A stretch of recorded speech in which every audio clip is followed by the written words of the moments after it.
Hello to all the young doctors. Myself, Dr. Shilpi Agarwal, your anatomy faculty at MIST. You all have put a lot of hard work to this exam, and that could be seen as joy on your faces after you have come from the exam. So let us discuss the anatomy questions which have been asked in this recent FMG exam, December 2021. Now, if you assess this anatomy questions which have been asked, you will find that few were one-liners, which were direct one-liners. There were image-based questions also, and as well as there were clinical questions also. And as we discuss each question one by one, you will find that the majority of the questions were from the missed notes. So whatever you have studied during the classes, all the concepts and all those questions, as well as from the clinical case discussion session also, and the YouTube live session which we had just before the exam. And you will find questions also from the various tests which we had for you, like subject-wise test, mock test, and image-based test. So now let us start discussing the questions. Coming to this first question, it was a patient with the history of leprosy has presented with the deformity which has been shown in this image. And if you see this image, you can very well tell that over here, this is the ulnar claw hand or the partial claw hand. So if you see that there is clawing of these two medial fingers, okay, these two medial fingers. So this tells us that this is the partial claw hand. This is a partial claw hand involving the medial two fingers, and this will point out towards the ulnar claw hand. The ulnar claw hand, as we very well know, is due to the involvement of the ulnar nerve and as well as the point leprosy, which has been written over here. In the leprosy also, the nerve which is commonly involved is the ulnar nerve. So thereby the answer of this question will be the ulnar nerve, and this question we have discussed a lot of times during the classes, as well as we have discussed this during the YouTube live session also. So if we see, this is the partial claw hand over here, and when you have to differentiate it from the benediction deformity, the benediction deformity will be like this. So you can see the difference. This is the benediction deformity and this is the claw hand. The benediction deformity, if it is there, then the median nerve will be the answer. But over here, the partial claw hand was there. So the answer over here is ulnar nerve. As we have discussed in our notes, we have discussed all these things over here, and we know that when we talk about this nerve, as it reaches the hand, it supplies the third and fourth lumbrical as well as all interossei also. And due to the paralysis of these lumbricals and the interossei, this partial claw hand is there. This is again from the notes, and over here we have talked about the lesions. When the lesion is higher up, that is at the level of the elbow. So over here we say that you are having this partial claw hand or ulnar claw hand with the clawing of the medial two fingers, as well as the hypothenar eminence, it is reduced, and there will be sensory loss in the distribution of ulnar nerve. If the lesion goes lower down for the ulnar nerve, then we say the ulnar paradox is there, in which we say that the severity of the lesion, it increases, or the clawing, it increases. So over here, the answer for this question is definitely the ulnar nerve. There is no confusion between the various options over here. Now the second question, this is one of the repeated questions, so everybody has done it correct. And over here, this is the X-ray of the foot. The view is superior view.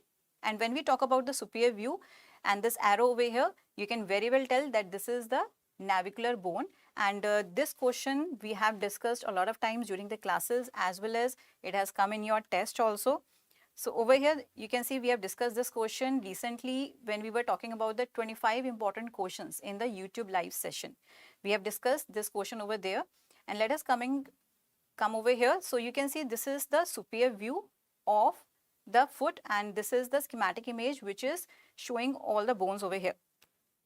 So if you see the bones over here, you can very well say this bone is talus, and the bone which is just below that over here, this one, the heel bone, this is the calcaneum. Okay, this is the calcaneum. Now the bone which is in front of the talus over here, this is the navicular. This is the navicular, and in front of the navicular you are having these three cuneiforms. Okay, these are the three cuneiforms over here. the medial, intermediate and the lateral cuneiforms. And if we go in front of this calcaneum, then you are having this cuboid. So you have identified over here. Now coming to this image. Now let us see this image over here. So what happens, because the talus and the calcaneum, they're lying one above another. So when you're taking a superior view in the X-ray, the talus and the calcaneum, they will overlap with each other. So towards the posterior side, you can see a overlapping of the image. So over here, you're basically having, this is the talus and this one is the calcaneum. Okay. Now, if we go in front of the talus over here, this bone is navicular on which the arrow has been put. In front of it, you can see these three cuneiforms. These are the three cuneiforms. And as we go in front of the calcaneum, now this bone is cuboid. So over here, you can very well identify all these structures. And during the classes, we have made all the schematic images to make you understand more. So if you see this schematic image, you can very well tell that how we can correlate or how we can find that which tarsal bone is present where. So in front of the talus, you can see over here navicular and then the three cuneiforms and then the metatarsals and these phalanges are there. So the answer of this question, very clear to all of us, is that it is navicular. Let us come to the third question. Now in the third question, again, this was one of the repeated questions, and this is an X-ray for the bony pelvis.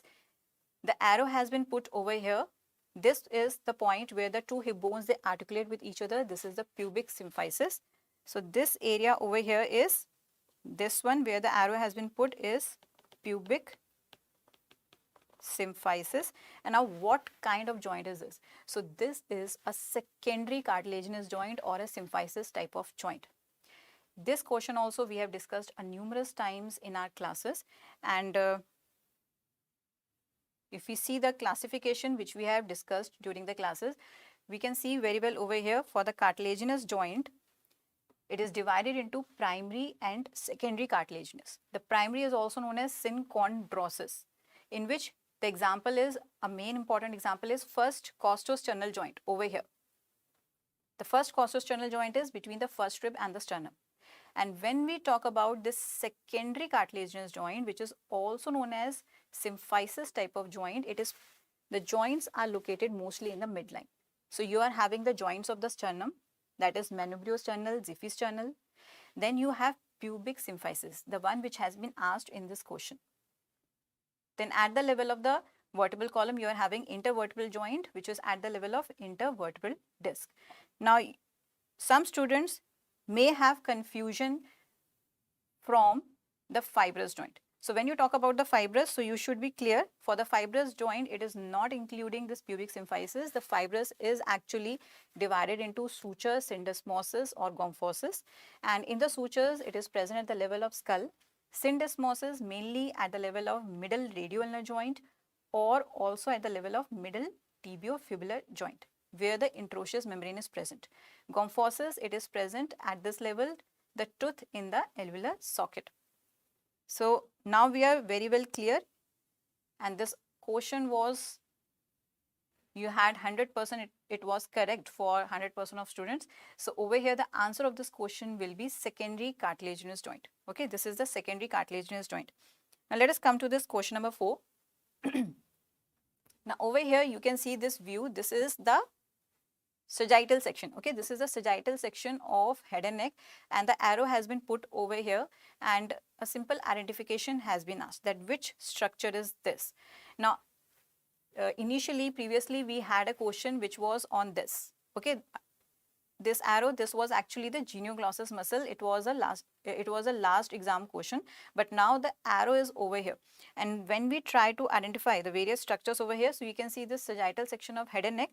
In this sagittal section of head and neck, if you very well say that over here, this is the tongue, where earlier the arrow was there, and we know it was genioglossus, right? It was genioglossus, and this time the arrow is over here, and this structure is epiglottis. Okay, this is the epiglottis.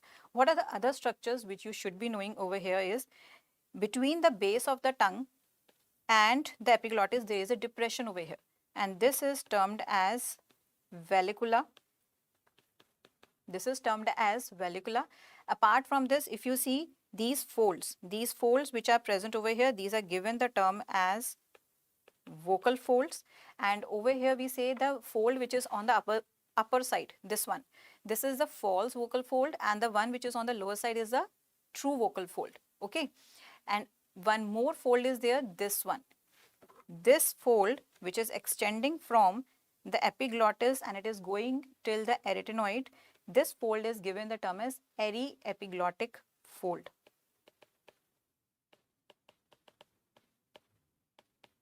The aryepiglottic fold. So these are the other structures which you should be knowing, and apart from this, one of the other options was esophagus. So when you see over here, this structure over here, which is the lower continuation of larynx. So over here it will be the trachea. The trachea will be present over here, and when we talk about this structure, this longitudinal tube, so let us see, this is the pharynx, and the pharynx is lower down continuing into the esophagus. So this structure over here is esophagus. So now you are able to identify the various structures over here. And if I come back to the options, so let us see this question again. So now in this image, you will be able to identify the vocal folds, epiglottis, esophagus or tongue, any of the structures. And the answer of this question is epiglottis. Okay, the answer of this question is epiglottis. Coming to the question number 5. This was one of the questions which we have discussed during our classes, and it is a new question over here for your FMG. Now in this image was given and the arrow was put over here. You can see this arrow was put over here. First of all, you will see that which side is this. So see the foot, you can very well see this is the great toe. Okay, and great toe, so that means this side is the medial side and this is the medial side of the leg over here. And if I talk about the dermatome which is present over here, so we say it is the L4 dermatome for this great toe as well as this medial aspect of leg. And then after that, these 3 toes over here, and this area is L5, and when we go towards the lateral aspect, this light area is actually the S1. So when we talk about the question over here, what is a dermatome for the arrow marked area? So if I am talking about the dermatomes, which is the area of the skin supplied by a specific spinal nerve, so you can see very well over here, these are the dermatomes. This one is the anterior view and this one is the posterior view. In the anterior view, if you see that above the knee you are having L1, L2, L3. So you can see very well over here L1, L2, L3 above the knee, and below the knee L4, L5 is there, in which on the medial side you have L4 and on the lateral side you have L5. And when you come towards the foot, great toe L4, these 3 middle toes L5 and the lateral most toe is S1. Now this dermatome is different towards the posterior side over here, towards the heel area S1, then a strip of the skin towards the posterior side of leg and posterior side of thigh is S2, and perineal area or the buttock area you are having this S3 and S4. And if you specifically see the perineal area which is around the anal opening, that will be by S4. So finally, if I talk about the answer of this question will be L4. Coming to question number 6. Now this question we have discussed during our clinical case discussions, and let us see this question. The image was given and it said that a newborn is having congenital defect as shown in the picture. What is the embryological basis of the development defect? Okay, and while you see all the options, one is failure in the closure of anterior neuropore of the neural tube, then failure of closure of posterior neuropore of neural tube, failure of closure of complete neural tube or the caudal neuropore of the neural tube. Now all the questions which we have discussed over here, or what we will be discussing further, they are on purely recall basis, and the options are also on purely recall basis, and they are as close to the questions which have been asked in your exams. So we will be discussing if there is any other option which can be possible, we will discuss that too, so that ultimately you should be able to solve the question. Now over here, if you see, this is the condition which is anencephaly, and you can see this screenshot over here. This is a screenshot of the clinical case discussions which have been done during the classes, and we have discussed the same question over there. Now talking about this condition over here, this is anencephaly, and you can very well see over here what is that. You can see the skull bone is not present, and the brain and the meninges, they are exposed outside. Now why is it so? Why is it so? It is basically due to the developmental defect during the formation of the neural tube. If you see this view over here, this is the formation of the neural tube, and now over here, as the formation of the neural tube has occurred, so what happens, there is an opening at the cranial side and an opening at the caudal side. Now this opening is given the term as cranial neuropore, or also termed as anterior neuropore, and this one is a caudal neuropore or the posterior neuropore. So when we are talking about these areas, first of all, when we talk about this neural tube, we say it is derived from ectoderm, and the formation, it begins in 3rd week, it is completed in the 4th week. When we talk about the cranial neuropore or the anterior neuropore, we say that it closes by 25th day, and for the caudal neuropore, it closes by the 28th day. If there is any defect in the closure of cranial neuropore, then it can lead to anencephaly. And if there is any defect in the closure of the posterior neuropore or the caudal neuropore, then it can lead to spina bifida. So what do we come to the conclusion over here? Because the anencephaly is there, so there will be defect in the closure of the anterior neuropore or the cranial neuropore. Now when we are talking about the caudal neuropore, if there is any defect in closure leading to spina bifida, it can be spina bifida occulta, or with meningocele, or with meningomyelocele. So in the occulta, only a slight depression is seen from outside. In meningocele, the meninges, they protrude outside, filled with CSF, and in myelomeningocele, along with the meninges, the spinal cord is also coming out. So these are the types of the spina bifida. So you can see over here, this is the occulta, where a slight depression is there from outside, or a tuft of hairs is there. This is meningocele, and this is myelomeningocele. Now when we see this image, if you see this image, this is spinal rachis, and now over here we say a majority of the part, or a major part of the neural tube closure is not there. So if the defect is in the closure of this whole part of the neural tube, then it can lead to this exposure of the inner components of the vertebral column. You can say the spinal cord along with the meninges, they are exposed to outside. So this is a large defect which can be seen, and in that it is given the term as spinal rachis, or it can be craniospinal in location also. So now if we come back to the question, you can very well tell what is the answer over here. The answer over here is A, that is a failure in the closure of anterior neuropore of neural tube. Now question number 7, it was a clinical question, and this question also we have discussed a lot of times in our classes, and it says that while examining a newborn baby in the nursery, a physician notes meconium.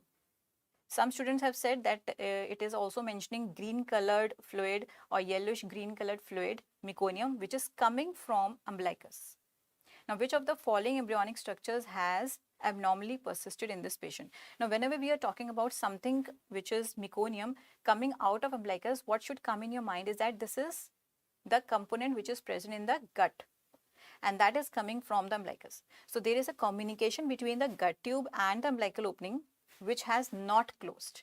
And what is that communication known as? That communication is known as vitreointestinal duct.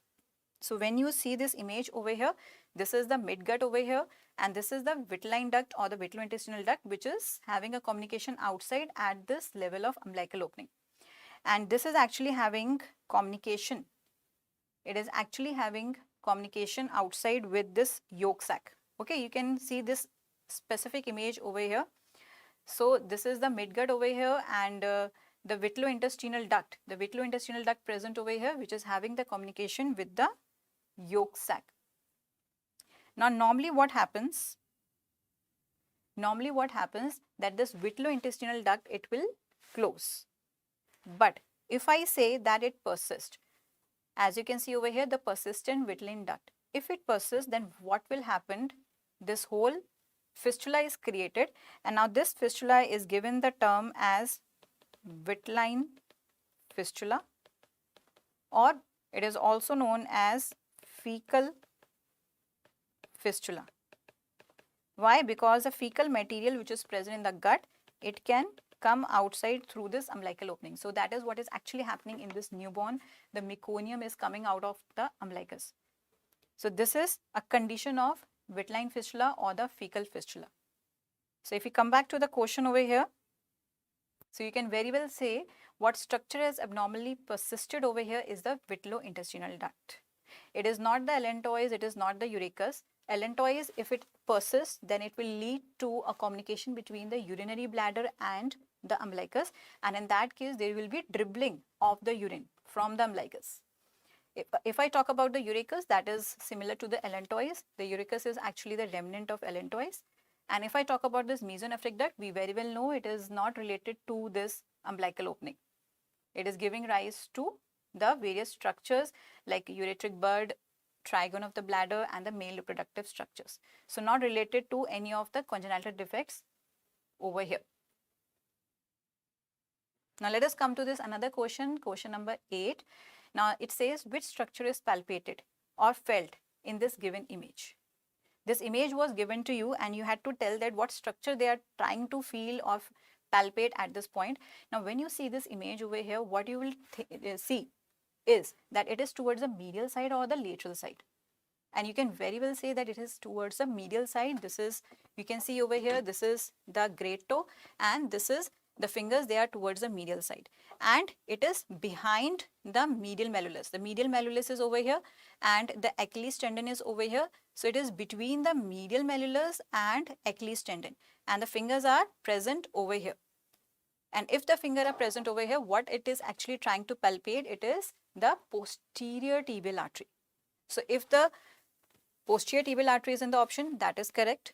If in the options only tibial artery is there, then you have to look for that the anterior tibial artery is mentioned or not. If the anterior tibial artery is not mentioned and the other arteries are mentioned, then you can straight away go for the tibial artery. So basically the answer over here is the posterior tibial artery, and according to the options you can answer it. To my best knowledge, I have just written all these options which is according to the recall from the students.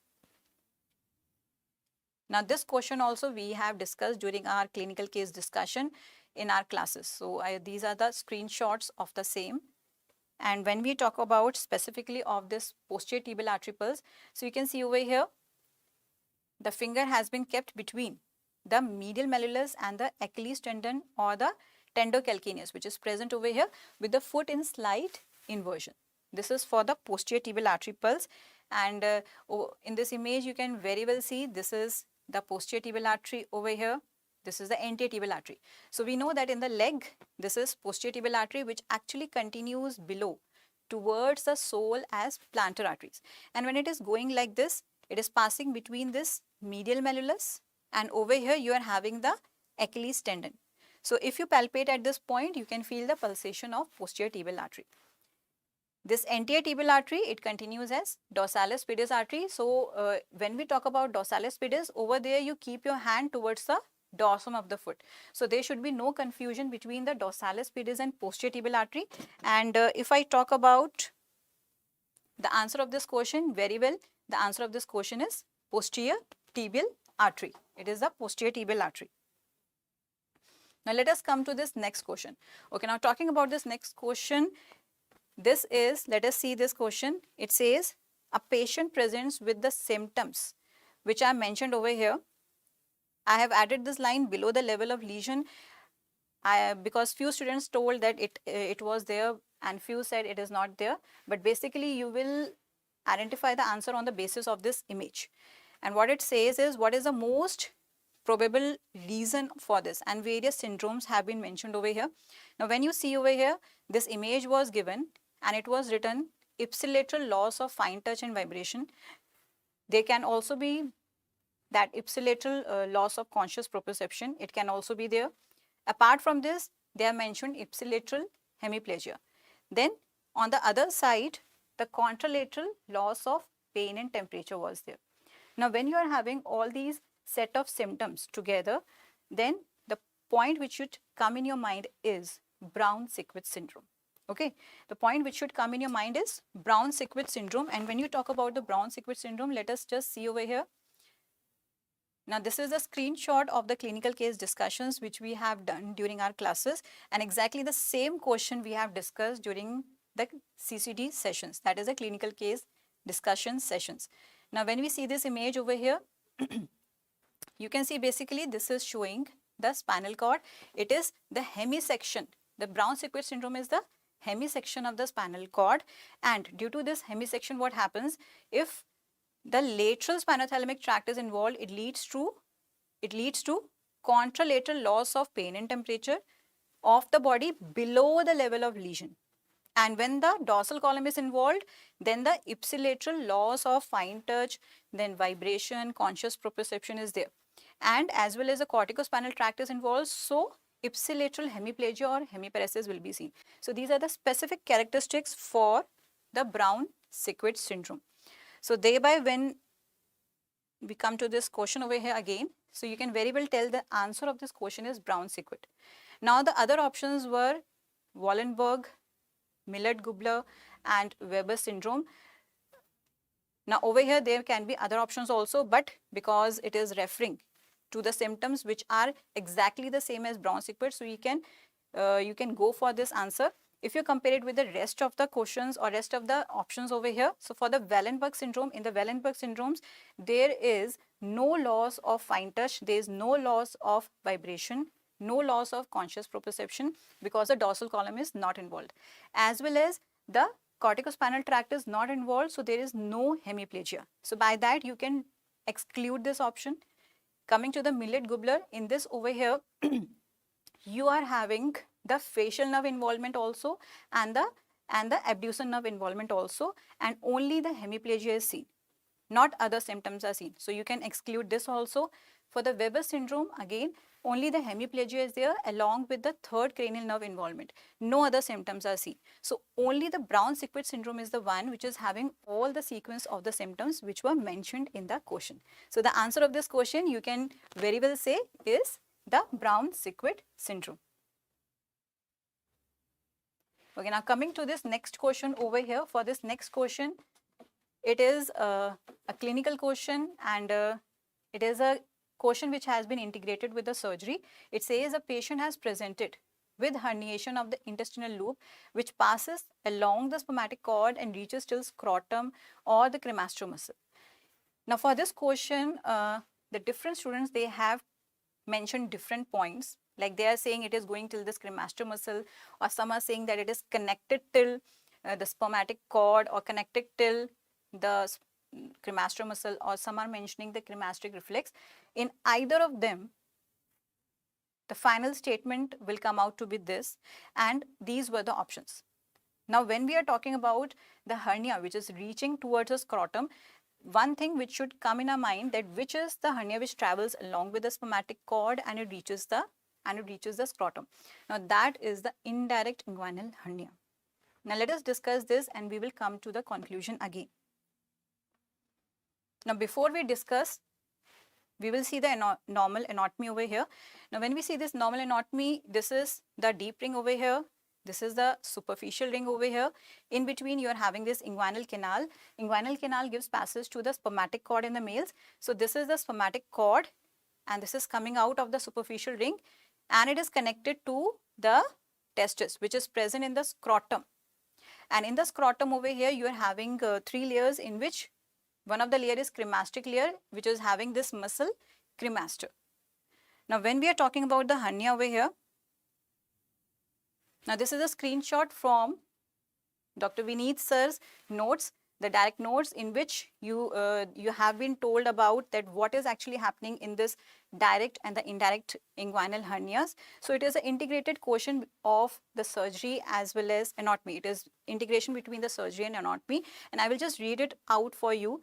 Now when we are talking about the indirect inguinal hernia, it is more common in the young, and the direct is more common in the elderly. In the young, it is basically due to the persistence of the processus vaginalis, and in the elderly over here, the direct hernia is mainly due to the weakness of the abdominal wall muscles. Now, when you talk about the protrusion of the sac, for the indirect, it is through the deep inguinal ring, and when we talk about the direct, it is through the Hasselbeck's triangle. Basically, we say it is through the posterior wall of the inguinal canal. Now, one more point if you see is the direction of the protrusion. For the indirect is downwards, medially and forwards. So it is going like this. But when we talk about the direct, it is going forwards. Okay, it is going forwards. Now the extension into the scrotum. So if you see this point over here, which was very well mentioned in the notes as told by Vineet sir. So you can see very well for the indirect, the extension into the scrotum is common and it is rare in the direct one, right? Now coming to the next point over here. Now when you see over here in this image, you can very well see for the indirect inguinal hernia, if you see this is the intestinal loop which is coming over here and it is in the direction of spermatic cord which is coming till this testis. So you can now think and visualize that the hernia will be indirect inguinal hernia, which is the answer of this question. Again, if you see this image over here, this is the inguinal canal. When we are talking about indirect hernia, it comes through this deep ring, then it passes through the inguinal canal, comes out of the superficial ring, and then it is going towards the scrotum. So this is the whole course over here. And when we are talking about this swelling of the hernia, we say either it is above the pubic tubercle or medial. Okay, above or medial to the pubic tubercle. Let us compare it with the direct hernia. The direct hernia, you can very well see it can be like this or it can be like this, and you can see it is not along with the spermatic cord, but it is coming from the posterior wall of the inguinal canal. So it is having a different location. Now we have talked about the inguinal hernias. We will compare it with the femoral hernia. For the femoral hernia, we know that it is more common in females, and the swelling over here, you can see this is the hernia which is present over here. It is below the pubic tubercle and lateral. So if the swelling is below and lateral to the pubic tubercle, that is a femoral hernia, and it is passing through which structure? Now it is passing through the femoral ring and then it reaches the femoral canal. So if you see this image over here, this is the location of femoral ring over here.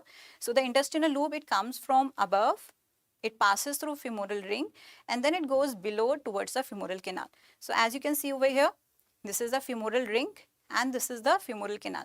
And finally, it is coming over here, that is lateral and below or lateral to the pubic tubercle. Now for this also, regarding the hernias, we have discussed about the hernias during the clinical case discussions in the anatomy. And finally, the answer of this question is indirect inguinal hernia. Now coming to this question, it was a section, the radiological section, which was given at the level of the chest, and you had to basically identify this arrow marked structure. And in this image, apart from this, they have mentioned that which is the anterior side, this is the anterior side, and this is the posterior side, which actually helped you for the answer. Otherwise, if you see this image, this is the vertebral body section which you can see over here. So by this, you can identify that this is the posterior side. Now this is a section of the heart, and if you know the basic concept that how the chambers of the heart are present, so you can very well answer this question. And before I come to this section, I will just talk about the chambers of the heart over here. Now in the anterior view, towards the right side, this chamber is right atrium, we very well know. This is the right ventricle, and towards the left side, this is the left ventricle. So only these three chambers are the one which are towards the anterior side, and the left ventricle is on the left side as well as it is going on the posterior aspect. Now when we see the posterior view, in the posterior view, the only chamber which is completely on the posterior view is this one, which is left atrium. So it is completely on the posterior side. A small contribution over here from right atrium, then this one is left ventricle and this one is right ventricle. So the chamber of the heart which is completely on the posterior side is the left atrium, and if we see this section over here, you can very well tell the arrow which was put over here, this chamber of heart is left atrium. And if this is the anterior side, this is the posterior side, this is the right side, and this is the left side. So you can very well tell that on the most posterior side, left atrium, and on the anterior side, on the right aspect, anterior and the right aspect, this is right atrium, this is right ventricle, and this chamber of the heart over here is the left ventricle. Okay, so coming to this question again over here, so we very well know the answer of this question is left atrium. Now some of the students, they have said that this section was asked, so in this section also this is exactly the same section, but it is slightly at a different level, it is slightly at a high level. So when we talk about this section also, again the arrow is on the posterior side, and the chamber of the heart over here will be the left atrium only. If you see the other chambers, this is the right atrium, this is the right ventricle, this is the left ventricle. Anterior side, posterior side, right side, left side. Okay. So for this also the arrow was on this left atrium. Now coming to the next question, that is the question number 12. Now this picture of the embryology was given and the arrow has been put over here, and you were asked to identify this structure. The options were primordial follicle, primary follicle, pre-antral follicle, and the antral follicle. Now when we are talking about all these follicles which are present in the ovary, so let us see this image over here. So when we see all these follicles over here, so the initial follicles which are present or which are very small, these are the primordial follicles, and when the follicular cells which are surrounding it, they grow in size and we say they become cuboidal to low columnar, then we say it is primary follicle, this one, and this was the one which on which the arrow was put. This is actually the secondary follicle, or you can say a small antrum has started developing into it, a small cavity has started developing into it, so it is also known as antral follicle. Now over here, this is the Graphene follicle, ovulation has occurred, and now the portion which is left behind in the ovary is the corpus luteum over here, and this corpus luteum, it later on you can say it forms a fibrous scar-like tissue which is corpus albicans over here. Now when we focus on these follicles over here, that how we will differentiate the follicles.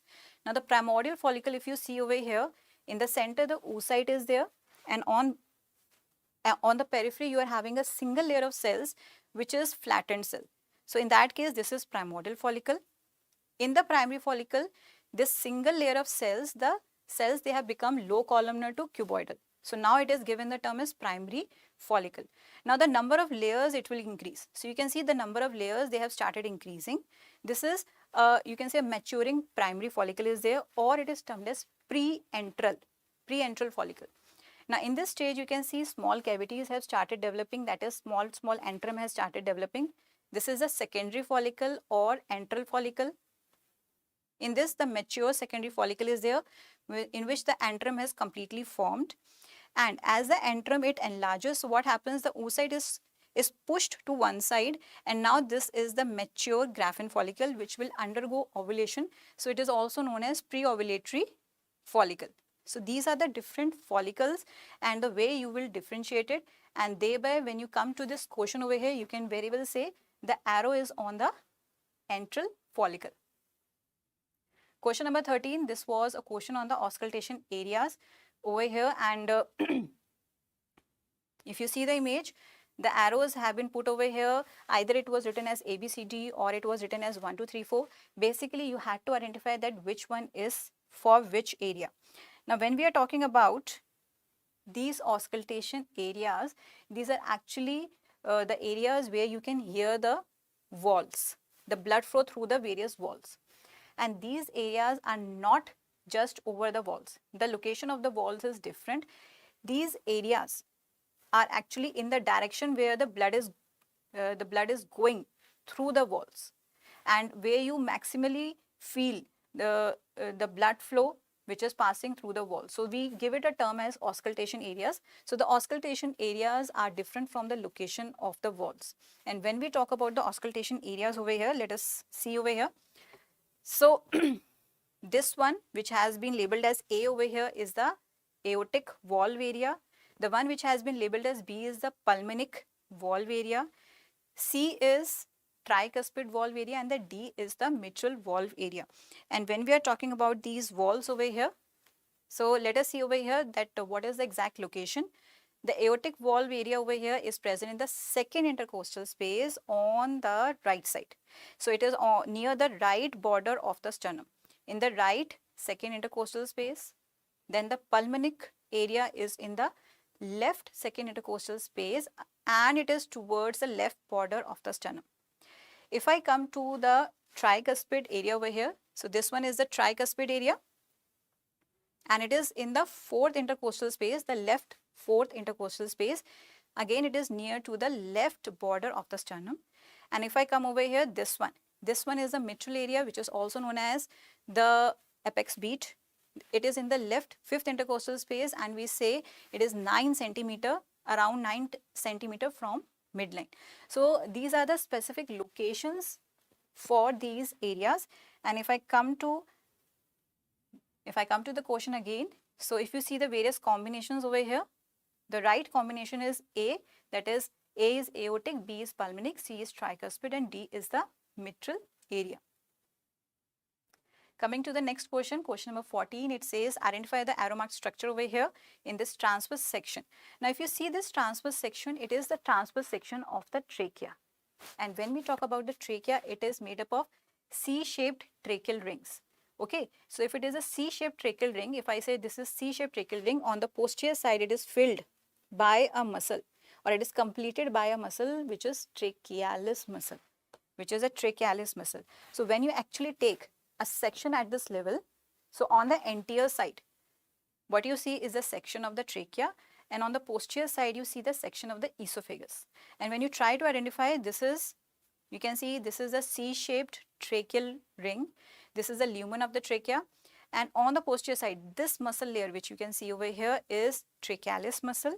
As you go more posteriorly, this is the esophagus, which is this oval shaped structure you can see over here, and it is having the muscular walls, like it is having the circular and as well as the longitudinal muscle walls.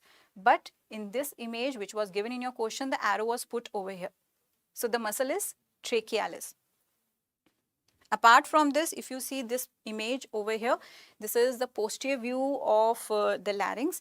And when we talk about the posterior view, this is the area where the trachea is present and the area filled over here by muscle, the arrow mark is over here, is the trachealis muscle. Talking about any laryngeal muscle which is given, that will be lying in the upper area. So over here you can see this is arytenoids. Any muscle between the arytenoids is interarytenoid. It can be transverse interarytenoid or oblique interarytenoid. So these are oblique interarytenoid and these are transverse interarytenoid. And this muscle which is coming over here is the cricoarytenoid muscle. So these are higher up, so you can exclude these muscles from the option. So when we see the options over here, the answer for this question is trachealis. Now the question number 15, it was a very easy question, a one-liner over here. Now the section along the frontal plane, it is given the term as, yes, of course, it is a coronal section. When we are talking about the planes or the sections of the body, now if I take a section along the frontal plane, that is the coronal section. And when I take a section like this, which is, we say it is in a longitudinal plane. So this section is sagittal section, which is dividing the body into two halves. So over here you can see this is the coronal plane, this is the sagittal section or the sagittal plane. Another is horizontal. Horizontal plane, if you take a section over here, then it is given the term as transverse section or the transverse plane. So thereby we very well know over here the answer of this question is coronal section. Another very easy question which came was, what is the epithelium in fallopian tube? So we very well know the epithelium in the fallopian tube is columnar, and if I say in the columnar, it is ciliated columnar epithelium. So in this you can see very well this image. This is the basement membrane over which you can see the tall cells are present, which are the columnar cells. This is the oval nucleus towards the base of the cell, and at the apical portion of the cell you can see the cilia which are projecting. So this is an image of ciliated columnar epithelium. and this is a screenshot from the notes. If I talk about the columnar epithelium, so we know the columnar epithelium, it is basically present at all these locations. So we say stomach, large intestine, small intestine, gallbladder, uterus, fallopian tube, in which we say uterus and fallopian tube, they are having the ciliated columnar epithelium, and the stomach and the large intestine, they are having simple columnar. The small intestine as well as the gallbladder, it is having the columnar epithelium with the microvilli. Okay. So thereby the answer of this question, it will be ciliated columnar epithelium. Now again, this was a very easy question. It said the spinal cord, it ends at what level in infants or newborn? So in either of the case, the answer will be L3. The answer will be L3. Now over here, this is a screenshot which is from the notes, and over here we have discussed that when the spinal cord it ends, so in the adults it is at the level of L1, in the newborns it is at the level of L3, and at the level of S2 basically you are having arachnoid dura mater which are ending over here along with the subarachnoid space and the subdural space. So when you talk about the newborns or in the infants, that is till 1 year, the spinal cord is ending at what level? It is ending at the level of L3. So the answer of this question is L3. Now one more question was there, 18th question. It said that in the anti-abdominal wall, what is the location of neurovascular bundle? So when you're talking about the muscles over here in the abdominal wall, so what are the muscles? On the outermost side you have external oblique, then internal oblique, then transversus abdominis, and on the innermost side, the innermost layer is the fascia transversalis, and as you go deeper, peritoneum. So when you are seeing these layers over here, this is on the outer side, this is the skin and the superficial fascia, then this muscle is external oblique muscle. The next muscle over here is the internal oblique muscle. This third muscle over here is the transversus abdominis muscle, and deep to it you will be having a fascia which will be the fascia transversalis. Now when you see this neurovascular bundle, you can visualize over here, this is the neurovascular bundle which is present, and now you can very well see over here in this image, it is between which two muscles? It is between this internal oblique and transversus abdominis.